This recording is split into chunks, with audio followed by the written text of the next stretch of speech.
Hi, English 1022 students in section 501. I am talking directly to this class. Y'all, I am here to talk to you about your Fleeing to the Mountains discussion board posts, and I made a handout that I want to share with you. But before I get to that, I want to talk to you about the Writing Center, and you'll see that I'm on course materials, and I'm scrolling down to the Writing Tutors at FRCC. You all, this is the Boulder County Campus Writing Center office. I tutor here on Tuesdays between 2:30 and 4:30, so it might be helpful to you to come in and work with me between 2:30 and 4:30 on any of your essays for this class. But I want to remind you, sorry for all the scrolling, but I want to remind you about the information in the D2L show about the writing tutors here at FRCC. The Larimer campus and the Westminster campus also have a writing center, and they have their own web page and their own way of signing up for an appointment at those offices. The Boulder County campus also has its own link. And then don't forget the online writing lab submission form, which I assume will work better for you all than coming and working face-to-face. So the online writing lab has actually two options. You see the form that allows you to attach a file, an essay file, and you send it to a writing tutor.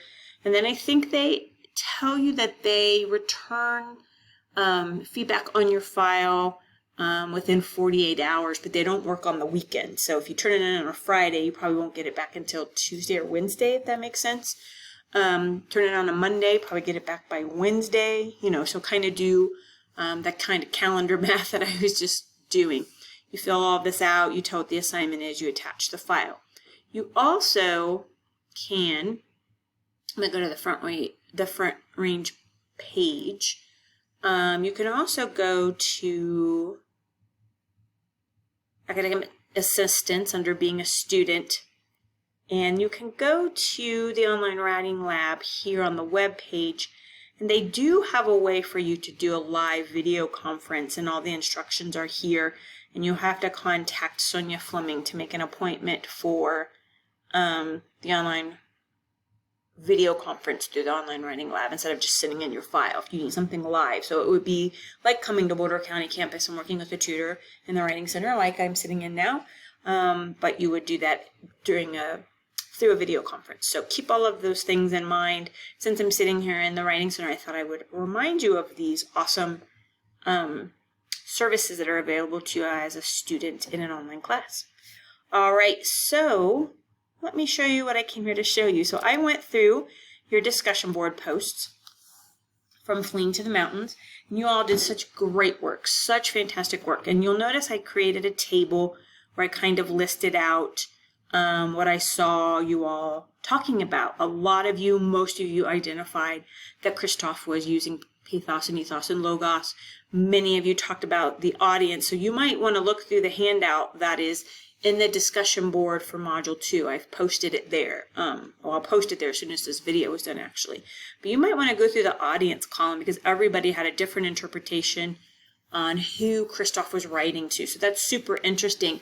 And I kind of stopped to talk about audience because it's proof that this is an interpretive exercise. To write a rhetorical analysis means that you're making your best guess about the writer's intentions for the rhetorical situation he found himself in. Also, many different interpretations for purpose. I wanted to point out a few other observations that some of you made. I really loved it that Eleazar and Melissa talked about Christoph's use of sources. I kind of point out here that Melissa is talking about the information about the history of Yellowstone and Yosemite and some of the policies. The historical policies that Trump put into place during his presidency. And I was really interested in Melissa's word choice here. She called this Christoph's tantrum about it, which I think is interesting, y'all, because this kind of opens up the rhetorical analysis that you're doing on an Atlantic essay to the possibility that you take something that the writer does through a certain tone, as a certain approach to the writing that he's sharing or that she's sharing with the readers. So this was a really interesting word in the post that I thought I would call attention to, because I think it opens up the possibility that you don't have to like these pieces. You can disagree with how they're written and find them ineffective or failure at something, right? Eleazar pointed out that Christoph was appealing to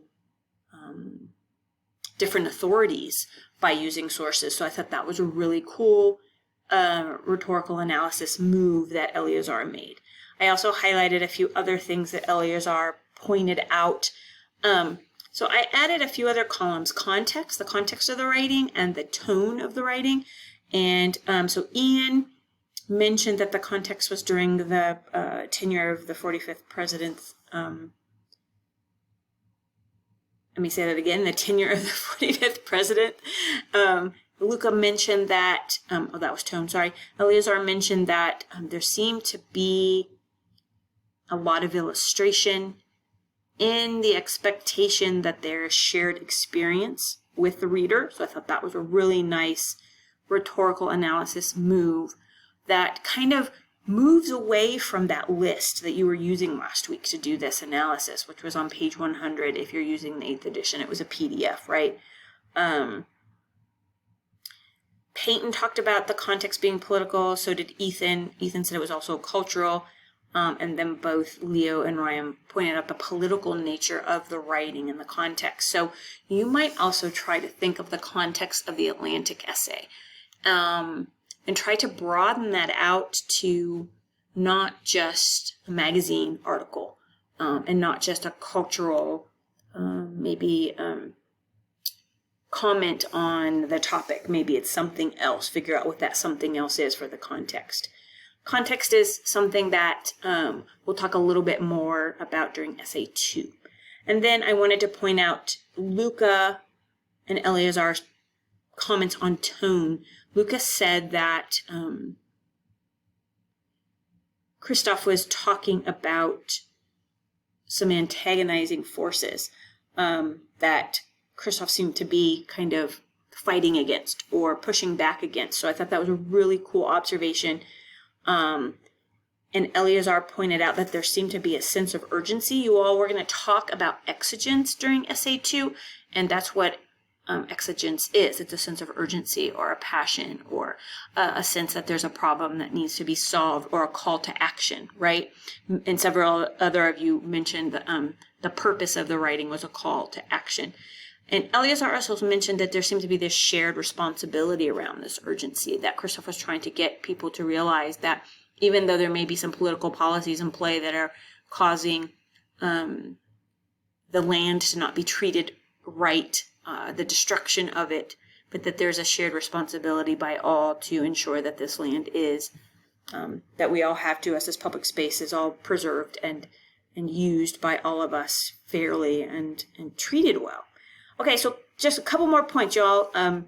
I was really impressed with Jasmine and Sophia's post for some very specific reasons. So Jasmine sort of wrote a mini essay in her post. And so you might go back to discussion board 2 and see what Jasmine did. I noticed the MLA format, which wasn't required for the discussion board post, and noticed that it was written like a short essay, like a 4-paragraph essay. So I thought that was really, really well done. And then Sophia wrote an inductive argument. And I noticed somebody else did as well, that they put a comment, an opinion at the end of the post that said, I thought this was a well-written essay, or I thought this essay was effective. So for those of you who did that, I just want to mention these last 2 great discussion board posts by Jasmine and Sophia, because that's what you're doing in your rhetorical analysis. You're just extending it out to a longer piece of writing, 3 to 4 pages. And you do have the option to write a deductive argument or an inductive argument, and you're learning about that this week in that template, that essay template video, which has really to do with academic essay structure and organization. So I think that's all the highlighting I have. Indeed, that is. Thank you all for your great, great discussion board posts that contributed to my handout, and let me know if you have questions about your rhetorical analysis or any of the pre-drafting and drafting work you're doing during Module 3. Talk to you soon.